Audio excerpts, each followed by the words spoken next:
Hello students. हमारा जो last video में हम गाउस के नियम को पढ़ रहे थे, तो गाउस के नियम के जो महत्वपूर्ण तथ्य थे वो चल रहे थे। तो जो गाउस के नियम के जो महत्वपूर्ण तथ्य थे उनमें सबसे इंपॉर्टेंट जो लास्ट के जो पॉइंट चल रहे थे 11 और 12 नंबर का, ठीक है। जैसे नोट्स आपको मैंने भेज दिए हैं तो वो आपको मिले भी होंगे और वहां पे आपको दिख भी रहा होगा। तो वहां पे हम उनके एक एग्जाम्पल कर रहे थे कल। तो वो एग्जाम्पल क्या था कि यदि किसी आवेश क्यू घन के केंद्र पर स्थित हो, कि क्यू जो है वो कहां पर है, बिल्कुल सेंटर पॉइंट पर है, ठीक है। उस कंडीशन में क्या था कि जो फ्लक्स होगा फाई वो तो गाउस के अकॉर्डिंग कितना निकलता है, कोई सा भी पृष्ठ हो अगर अंदर आवेश है टोटल, तो टोटल आवेश कितना है क्यू, और इस क्यू को अपन क्या कर देंगे एप्सिलॉन नॉट कर देंगे, तो ये हमारा कुल फ्लक्स निकल कर आ जाएगा।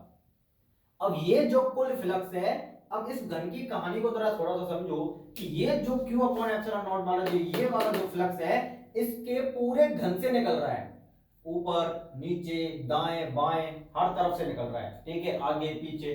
तो पूरा फ्लक्स ये है जो पूरे चारों तरफ से निकल रहा है, इतना फ्लक्स निकल रहा है टोटल।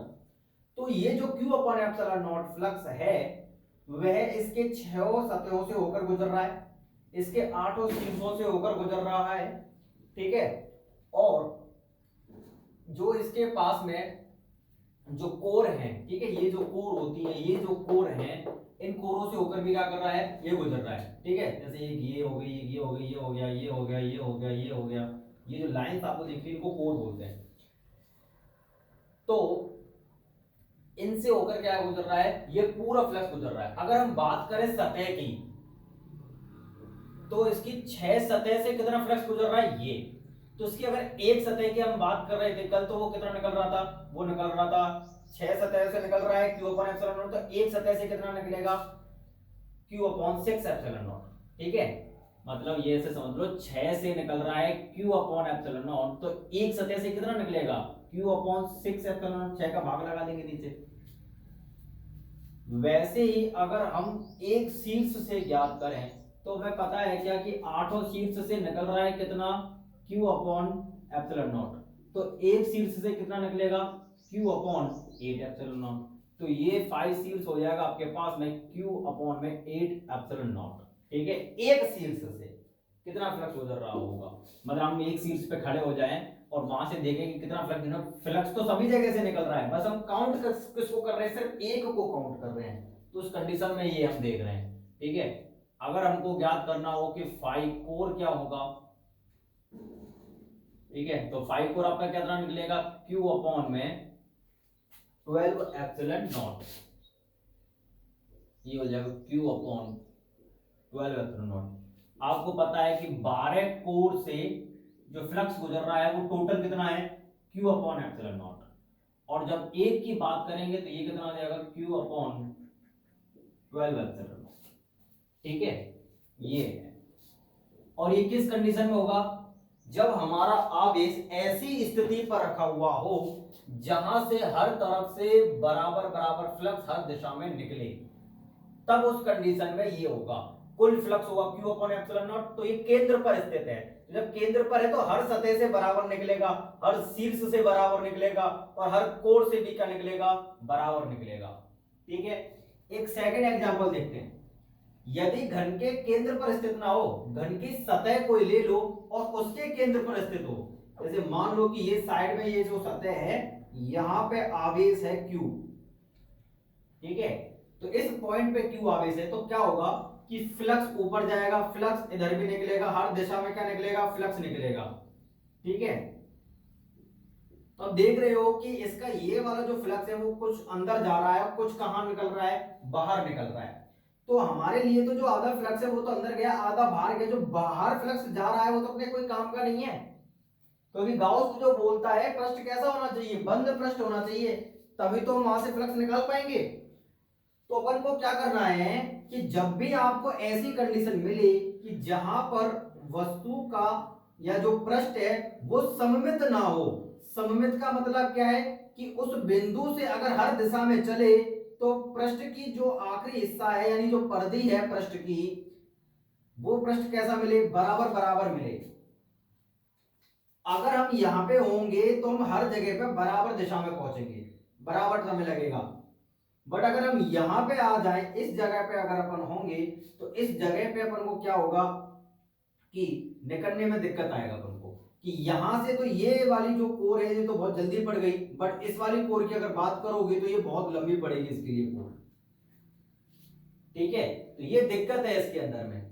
तो इस दिक्कत को क्या करना है, खत्म करना है। तो पहले तो आपको क्या करना पड़ेगा, सबसे पहले जो वस्तु आपको दी गई है उस वस्तु पर जहां आवेश स्थित है, तो ये देखना है कि आवेश की जो स्थिति है वो सममित में है कि नहीं है।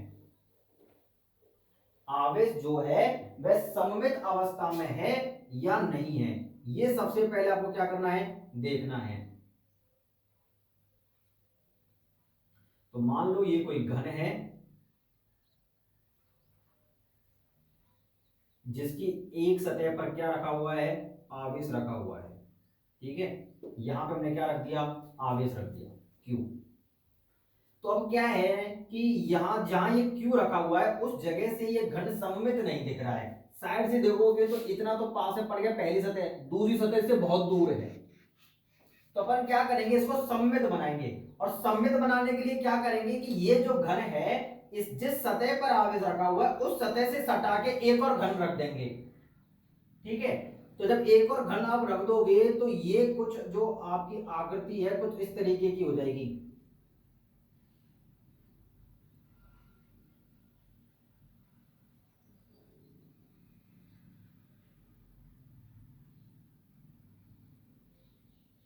इसको मिलाया यहां और इसे मिलाया यहां। ठीक है, मतलब क्या है कि ये वस्तु है, मान लो अगर इस वस्तु की सतह पर आवेश है तो इस सतह से क्या है जो घन पड़ रहा है वो आपका बहुत दूर पड़ रहा है।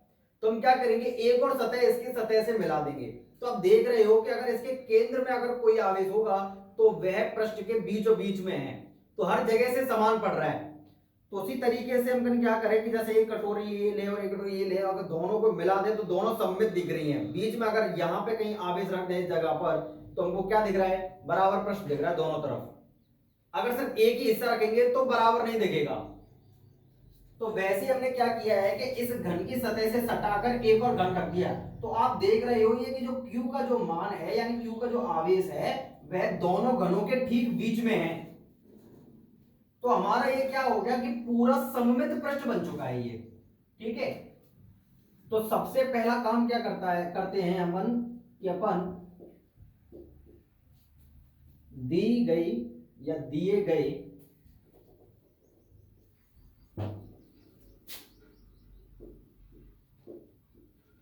दिए गए पृष्ठ को या वस्तु को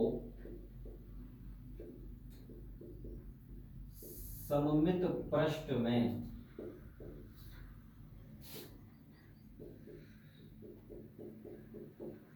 परिवर्तित करते हैं। सममित पृष्ठ में क्या करते हैं, परिवर्तित करते हैं।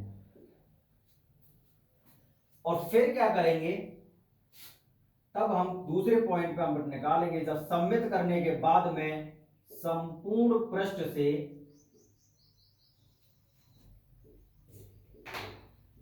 निर्गत फ्लक्स ज्ञात करेंगे। किसके अकॉर्डिंग, गाउस के नियम से। ठीक है, अब गाउस का नियम क्या कहता है कि किसी भी बंद पृष्ठ में उपस्थित जो कुल आवेश होता है उसका 1/ε0 गुणा करो तो फ्लक्स पता चल जाता है। तो आप देख रहे हो दोनों पृष्ठों के अंदर कुल मिला के आवेश कितना है, Q। तो जो आपका इन दोनों घनों से मिलाकर जो फ्लक्स होगा कुल, टोटल जो फ्लक्स गुजरेगा वो कितना होगा, Q/ε0। ठीक है, किन से निकल रहा है, इन दोनों घनों को मिला के एक पृष्ठ हमने बना दी। ये पूरा हमारे लिए एक पृष्ठ की तरह व्यवहार करेगा। ये पूरा एक पृष्ठ हो गया अपने पास में। तो अब इस दोनों पृष्ठों को मिला के जो फ्लक्स गुजर रहा है वो कितना है, Q/ε0। ठीक है, हमें चाहिए किससे, जो हमारा घन एक्चुअली में था उससे चाहिए कि दोनों को मिला के कितना है, Q अपॉन एप्सिलॉन नॉट है, तो एक से कितना होगा, दोनों सममित हैं, तो ठीक है, आधा इससे गुजर रहा होगा और आधा इससे गुजर रहा होगा, ठीक है। तो अपन क्या लिखेंगे, दोनों घनों से निर्गत फ्लक्स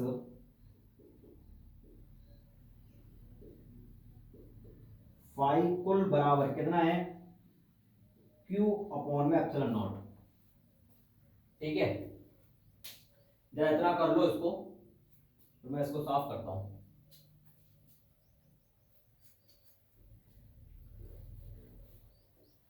ये ऊपर वाला तो आपके समझ में आ ही गया होगा।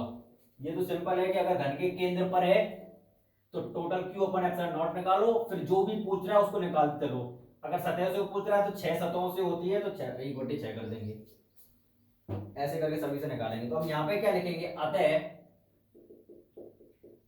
एक घन से निर्गत फ्लक्स, तो यहां पे फाई घन बराबर क्या होगा, 2 से गुजर रहा है कितना, Q अपॉन एप्सिलॉन नॉट, तो 1 से कितना गुजरेगा, तो ये हो जाएगा Q अपॉन में 2 एप्सिलॉन नॉट। ये 2 का भाग क्यों कर रहे हैं, क्योंकि 2 से गुजर रहा है, मतलब 2 से गुजर रहा है Q अपॉन एप्सिलॉन नॉट, तो 1 से कितना गुजरेगा, Q अपॉन एप्सिलॉन नॉट में हम 2 का भाग करेंगे, ठीक है। मतलब समझ लो 2 पेन इतने रुपए के आते हैं, तो एक पेन कितने का आएगा, 2 का भाग लगाएंगे नहीं लगाएंगे।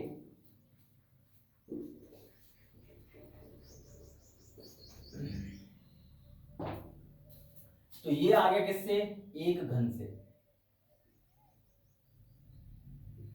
ठीक है। अब यहां पे अपन निकालेंगे क्या, सतह, कौन से वाली सतह की बात कर रहे हैं हम, इसकी बात करेंगे जो हमारा घन था, ठीक है। ये तो हमने इसलिए लगाया ताकि हम पूरा टोटल निकाल सकें। टोटल हमारे पास में ये आ गया, गाउस का नियम लग गया, गाउस के नियम से पूरे पृष्ठ से इतना आ रहा है, तो हमें चाहिए एक घन से, तो एक घन से ये आ गया अपने पास में।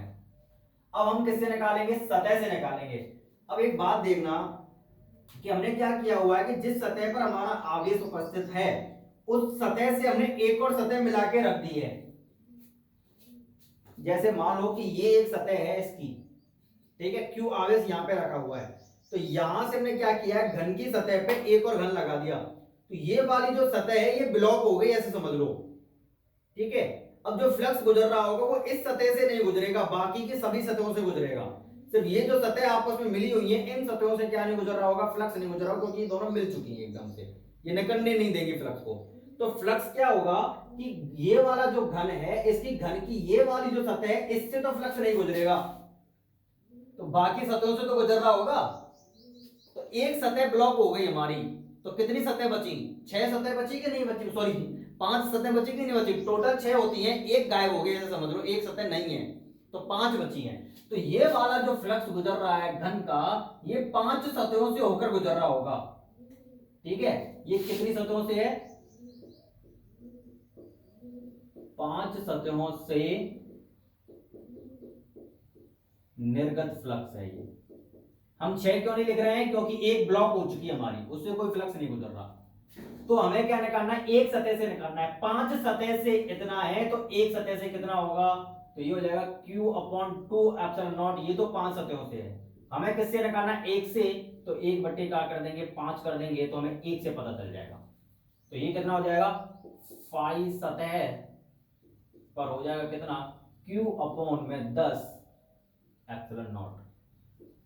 ये बहुत इंपॉर्टेंट सवाल है, ये आपके पेपर में आ भी चुका है एक बार, तो ये आपको ध्यान में रखना है, ठीक है। इस तरीके से हम क्या निकालते हैं, फ्लक्स को ज्ञात करते हैं। फ्लक्स ज्ञात करने के लिए क्या है, सबसे पहले तो आपको देखना है कि जो वस्तु आपको दी गई है, तो वो आवेश जो है, जो वस्तु है सममित वस्तु है या नहीं है, मतलब दोनों तरफ बराबर है या नहीं है, ठीक है। अगर सममित नहीं है तो क्या करो, सबसे पहले उसको सममित बना लो, और फिर उसको हटा के फिर बाकी के जो भी हमको पैरामीटर्स ज्ञात करने वो सभी ज्ञात कर लो, ठीक है। तो सममित बनाने से मतलब क्या होता है कि हम केंद्र में अगर हमने इसको इस तरह रख दिया है, तो पूरे पृष्ठ से गुजरने वाला जो फ्लक्स होगा वो क्या होगा, सेम होगा, ठीक है। तो टोटल फ्लक्स हमारे पास में कितना आ जाएगा, Q अपॉन एप्सिलॉन नॉट, और फिर हम बात करेंगे बारी बारी से सतह की, शीर्षों की, कोर्स की, तो वो अपन को देखना है। तो अगर 5 सतहों से निर्गत फ्लक्स इतना है तो एक सतह से निर्गत फ्लक्स कितना होगा, 1/5 Q/2ε0।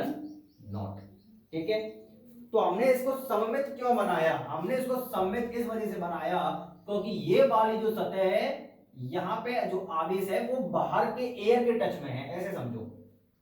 तो हमें गाउस के अकॉर्डिंग चाहिए कहां फ्लक्स, वो आवेश कहां चाहिए, ये बंद पृष्ठ के अंदर चाहिए, इसको बंद करना पड़ेगा। खुले पृष्ठ में आवेश नहीं रह सकता है ना, बंद पृष्ठ, पृष्ठ बंद होना चाहिए, सतह पे बाहर नहीं हो सकता। इस वजह से हमने इसको क्या किया, सममित बनाया। ठीक है, चलो जल्दी से इसको देख लो, समझ लो, उतार लो उसको, नहीं तो मैं नोट्स में दे दूंगा आपको, इसके भी नोट्स दे दूंगा।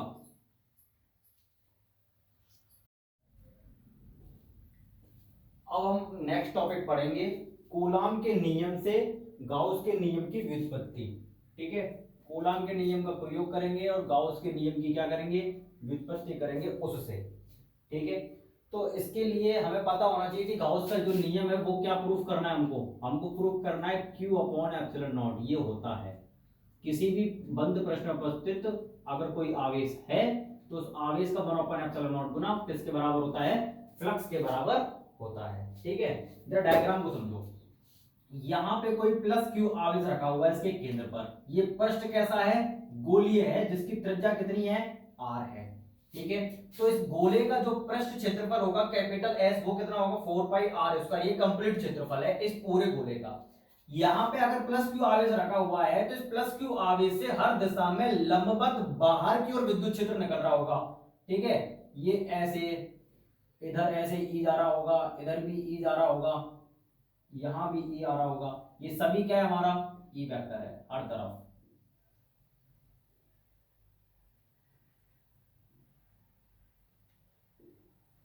ठीक है, ये विद्युत क्षेत्र निकल रहा है किससे, +Q आवेश से।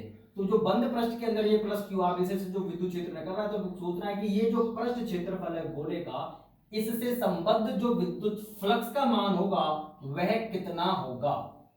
ठीक है, तो जरा देखते हैं।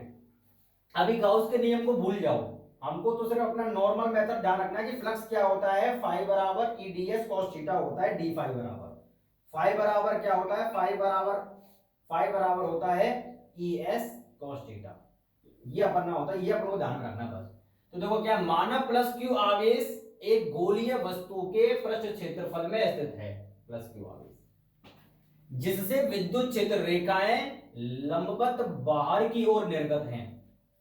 गोलीय पृष्ठ पर, ये जो पृष्ठ है गोलीय, एक अल्पांश लेते हैं हम, क्या लिया कि एक गोलीय के इस पृष्ठ, जो पूरा पृष्ठ का क्षेत्रफल S है, इस पूरे क्षेत्रफल पर हमने एक छोटा सा एक अल्पांश ले लिया, क्या, ds। ठीक है, जिसका पृष्ठ क्षेत्रफल कितना है, ds, इसका जो क्षेत्रफल है छोटे से का वो कितना है, ds, क्योंकि छोटा सा है। इस पृष्ठ क्षेत्रफल ds का जो सदिश वेक्टर है, ds वेक्टर, पृष्ठ के लंबवत बाहर की ओर है। अब देखो, इस गोले के पृष्ठ पर अगर हम इस पर लंब खींचेंगे तो वो भी तो इसी डायरेक्शन में जाएगा ना। ठीक है, अगर मान लो कि यहाँ पे अगर अभी एक अल्पांश ले लेते हैं, यहाँ एक अल्पांश ले लेते हैं, यहाँ एक अल्पांश ले लेते हैं, आप कहीं पर भी अल्पांश ले लो, यहाँ अल्पांश लेंगे तो जो डायरेक्शन जाएगा ds वेक्टर का वो भी तो ऐसे करके जाएगा, ये ds वेक्टर होगा, यहाँ पे ये ds वेक्टर होगा, और यहीं पे यहां से क्या निकलेगा, विद्युत क्षेत्र भी निकलेगा E। दोनों की डायरेक्शन कैसी है, सेम है। अब गोले पे इमेजिन करके देखो, गोले के पूरे पृष्ठ से विद्युत क्षेत्र एक जैसा निकल रहा होगा, और उस पे मैं क्या डालना, लंब, तो लंब भी तो उसी डायरेक्शन में लगेगा क्योंकि त्रिज्या होती है उसके अंदर में, पृष्ठ होता है, गोलाकार होता है, तो डायरेक्शन भी उसकी क्या आएगी, सेम आएगी दोनों में। ठीक है, ये हम बताने का क्या कर रहे हैं, प्रयास कर रहे हैं आपको। ठीक है, आप चाहो तो इस लाइन को रख सकते हो कि ये विद्युत क्षेत्र यहां से भी होकर गुजर रहा होगा। ठीक है, आप पृष्ठ का क्षेत्रफल कहीं पे भी ले लो, तो ये थीटा बराबर क्या निकल रहा है, 0 डिग्री है दोनों के बीच में, क्योंकि दोनों समान दिशा में हैं। ठीक है, तो विद्युत क्षेत्र की दिशा में होगा कौन, ds वेक्टर। ठीक है, जैसा कि चित्र में दर्शाया गया है। तब ds अल्पांश से निर्गत विद्युत फ्लक्स, एक छोटे से अल्पांश से जो फ्लक्स होगा वो हमको ज्ञात करना है। हमें पता है कि अगर किसी का पृष्ठ क्षेत्रफल अगर ds है, उससे अगर E विद्युत क्षेत्र निकल रहा है, ठीक है, तो इन दोनों का जो डॉट प्रोडक्ट होता है वही हमारा क्या कहलाता है, फ्लक्स कहलाता है। इसको खोलेंगे तो ये हो जाएगा ds cos थीटा। ये छोटा सा अल्पांश है इसीलिए 5 हमारा क्या हो जाएगा, छोटा हो जाएगा। तो देखो अल्पांश से निर्गत जो विद्युत फ्लक्स होगा वो क्या होगा, डी फाई बराबर होगा E vector dot DS vector. इसको खोलेंगे तो ये डीएस cos थीटा हो जाएगा। थीटा की वैल्यू 0 है इसलिए cos 0 की वैल्यू क्या हो जाएगी 1। तो यहाँ पे 1 पुट कर देंगे, डी फाई बराबर ई डीएस आ गया। ये छोटे से अल्पांश से है। ऐसे ही हम इस पूरे पृष्ठ को डीएस अल्पांशों में विभाजित करके हुए मान सकते हैं और फिर उन सभी को जोड़ेंगे तो हमको टोटल पता चल जाएगा फाई कितना होगा। तो इसके लिए अपन क्या करते हैं कि जो अपने पास डी फाई आया है उसका हम क्या कर देंगे, समाकलन कर देंगे पूरे पृष्ठ को लेते हुए। ये जो आपके इंटीग्रेशन में ये क्लोज सर्कल लगा हुआ है, एक सर्कल सा वृत्त सा बना हुआ है, ये बताता है कि जो समाकलन करना है हमें, वो जिस पृष्ठ का समाकलन करना है उस पृष्ठ कैसा है, बंद है। ठीक है, तो ये क्या हो जाएगा ई डी एस इंटीग्रेशन के अंडर में। ठीक है, अच्छा अब जरा अपन देखते हैं एक चीज कि इसको अपन समाकलन कैसे करेंगे।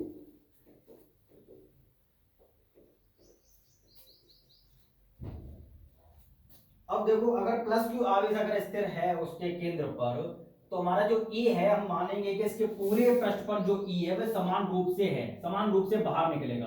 तो ई तो हमारा कांस्टेंट हो जाएगा तो ये बाहर आ जाएगा। तो ये फाई बराबर हो जाएगा ई वेक्टर यानी ई का मान है जो, और क्लोज इंटीग्रेशन किसका, डीएस का।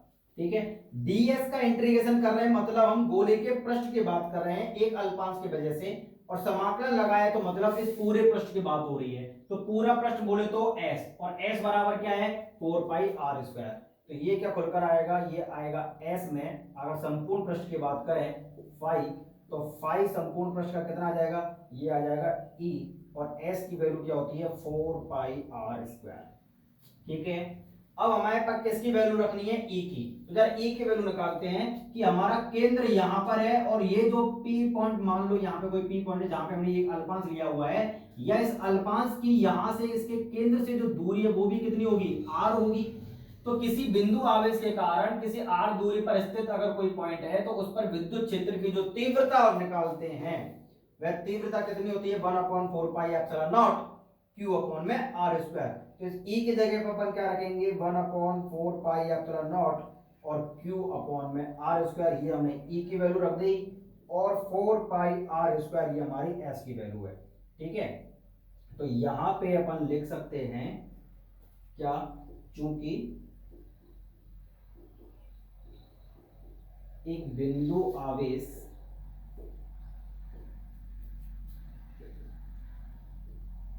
के कारण स्मॉल आर दूरी पर विद्युत क्षेत्र, तो विद्युत क्षेत्र कितना निकलता है, E बराबर आता है 1/4 pi epsilon not Q upon में आर स्क्वायर।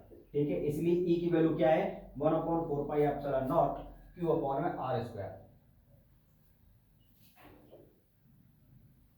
ठीक है, तो E की जगह पर अपन क्या पुट कर देंगे, ये पुट कर दिया हमने और ये हमारे पास में आ चुका है। ठीक है, अभी ये पूरा लिख लो इसको।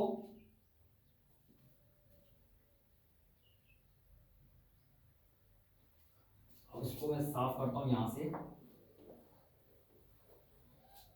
अब जरा देखते हैं ये क्या बनेगा। अब यहां पे देखो, अब 4 पाई आर स्क्वायर है तो 4 पाई और आर स्क्वायर ये रहा, तो ये पूरा पोर्शन कट जाएगा, 4 पाई और आर स्क्वायर, 4 पाई और आर स्क्वायर ये कट जाएगा। तो अंदर क्या बचेगा, यहां पे रह जाएगा, ऊपर रह जाएगा क्यू, और नीचे क्या बचेगा एप्सिलॉन नॉट।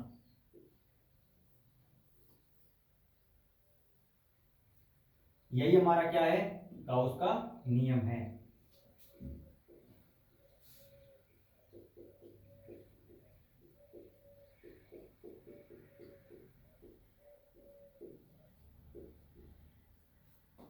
हो गया प्रूफ, जल्दी से लिख लो उसको।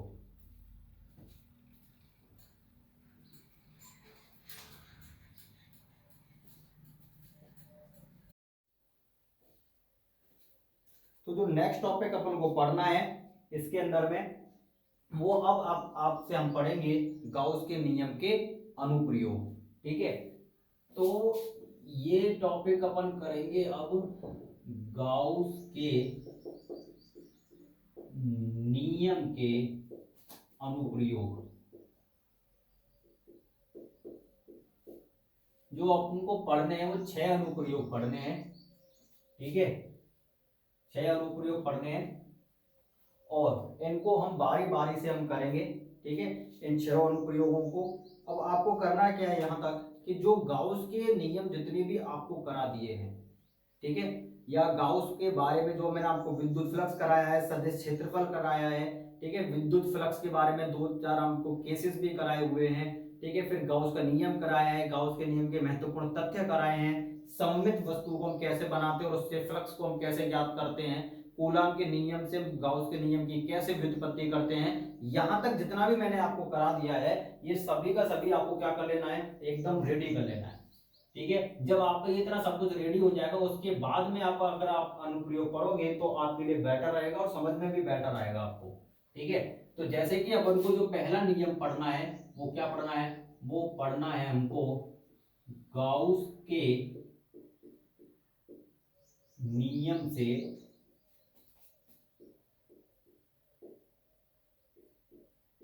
अनंत रेखीय या अनंत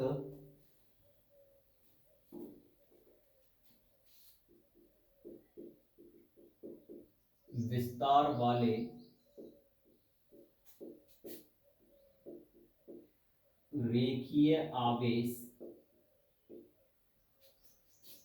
या आवेशित तार बोल सकते हो, रेखीय आवेश के कारण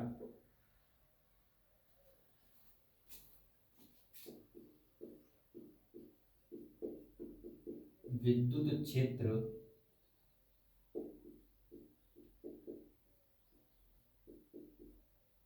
की तीव्रता, ठीक है, ये अपन को पढ़ना है।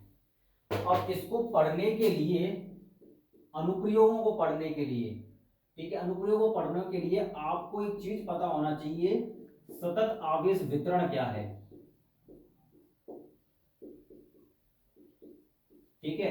और सतत आवेश वितरण सीखने के बाद में आपको पता होना चाहिए कि जो 3 प्रकार के आपको आवेश घनत्व कराए हैं, आवेश घनत्व वो क्या क्या है, कि हमारा लैम्डा क्या होता है, ठीक है, हमारा सिग्मा क्या होता है और रो क्या होता है। ये होता है Q अपॉन L, ये होता है Q अपॉन A और ये होता है Q अपॉन में V। तो इनका सबका आपको डिफाइन पता होना चाहिए क्योंकि ये अब प्रयोग में आएंगे, ठीक है।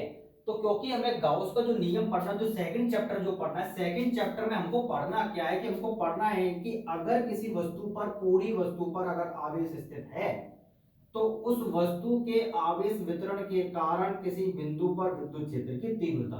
अभी तक अपने पास में क्या था, किसी एक पॉइंट पर आवेश था, यहाँ पे क्या है कि बहुत सारे पॉइंट हैं, सभी पर क्या है, आवेश है, ऐसे ही अनंत विस्तार है इसका पूरा लंबा ऐसे करके, ठीक है। इसके कारण हमें यहाँ कोई पी पॉइंट है, इस पी पॉइंट पे क्या ज्ञात करना है, विद्युत क्षेत्र ज्ञात करना है। तो इस पॉइंट से मान लो विद्युत क्षेत्र की डायरेक्शन इस तरीके से होगी, इसको मान लेते हैं अपन ई, और इसकी वजह से यहाँ पे ऐसे करके होगी, ये भी ई है, मान लो इसकी वजह से भी ई आएगा, ये इस डायरेक्शन में जाएगा, इसकी वजह से जो विद्युत क्षेत्र आएगा वो इस डायरेक्शन में जाएगा, इसकी वजह से जो आएगा वो इस डायरेक्शन में जाएगा, इसकी वजह से जो आएगा वह इस डायरेक्शन में जाएगा। आप देख पा रहे हो कि हर आवेश से क्या हो रहा है, विद्युत क्षेत्र निकलेगा और उसकी दिशाएं कितनी सारी होती चली जा रही हैं, ठीक है। अब इन सभी दिशाओं को एक परिणाम भी हमको ज्ञात करना है कि हमारा जो ई नेट होगा वो नेट किस डायरेक्शन में है। अब विद्युत क्षेत्र की दिशा इतनी सारी थोड़ी होगी, दिशा तो एक ही होगी ना, तो वह किस दिशा में जाएगा इस बात को हमको ज्ञात करना है। अगर हम पहले ट्रेडिशनल मेथड से अगर करेंगे, एक बिंदु आवेश के कारण विद्युत क्षेत्र निकाला, अगर ये दो निकल रहा है तो फिर इन दो में समांतर लगाओ, फिर इन दोनों को करो, फिर इन दोनों को, फिर इन दोनों को, फिर इन दोनों को, तो ऐसे तो अनंत विस्तार है, कब तक करेंगे, कब तक इनका परिणाम ही निकाल के बैठेंगे। तो गाउस का नियम ऐसे विद्युत क्षेत्रों को ज्ञात करने के लिए प्रयोग में लाया जाता है और बहुत ही आसानी से हम क्या कर सकते हैं, इसके क्षेत्र की दिशा को भी व्यक्त कर सकते हैं। और इसमें जो ई नेट निकलेगा, हम गाउस का नियम लगाएंगे क्या ज्ञात करने के लिए कि ई नेट जो होगा उसका मान कितना होगा इस पी पॉइंट पर, दिशा को भी ज्ञात कर लेंगे और ई नेट का जो परिणामी होगा उसको भी हम क्या कर लेंगे, ज्ञात कर लेंगे। ठीक है, क्योंकि हम जानते हैं क्या कि जो विद्युत क्षेत्र हमको निकालना है वह एक सदिश राशि है और इसमें दो पॉइंट यूज होते हैं, एक तो होता है हमारा सदिश और दूसरा होता है इस विद्युत क्षेत्र का परिमाण। दोनों तो होंगे कि जो सदिश की क्या होगी, ये जो सदिश राशि है इसकी क्या होगी, दिशा होगी। ठीक है, दिशा और परिमाण होंगे क्योंकि ये कैसी राशि है, ये सदिश राशि है। ठीक है, तो सदिश राशि में क्या होता है, दिशा होती है और परिमाण होता है। तो दिशा भी चाहिए परिमाण भी चाहिए, तो परिमाण को ज्ञात करेंगे हम किसके नियम से, गाउस के नियम से। बहुत ही आसानी से ज्ञात किया जा सकता है। ठीक है, तो ये अपन कल करेंगे, तो आपको यहां तक कर लेना है। नोट्स में आपको इसके और सेंड कर दूंगा। ठीक है, इसके बाद जो नोट्स होंगे वो आपको बोर्ड पे ही मिल जाएंगे लगभग, तो वो आपको वहीं से छाप लेने हैं। ठीक है, और यहां तक जो मैं आपको दूंगा कि पूरे 6 अनुप्रयोग लिखे हुए होंगे, कौन कौन से अनुप्रयोग हमारे सिलेबस में है वो पूरा मैं सेंड कर दूंगा आपको, वो वहां पे आपको लिख लेना है। और कल से हम पहला अनुप्रयोग पढ़ेंगे, कौन सा, गाउस के नियम से अनंत विस्तार वाले रेखीय आवेश के कारण उत्पन्न विद्युत क्षेत्र की तीव्रता कितनी होती है। ठीक है, चलिए आज इतना ही रखते हैं, बाकी का अपन कल देखेंगे।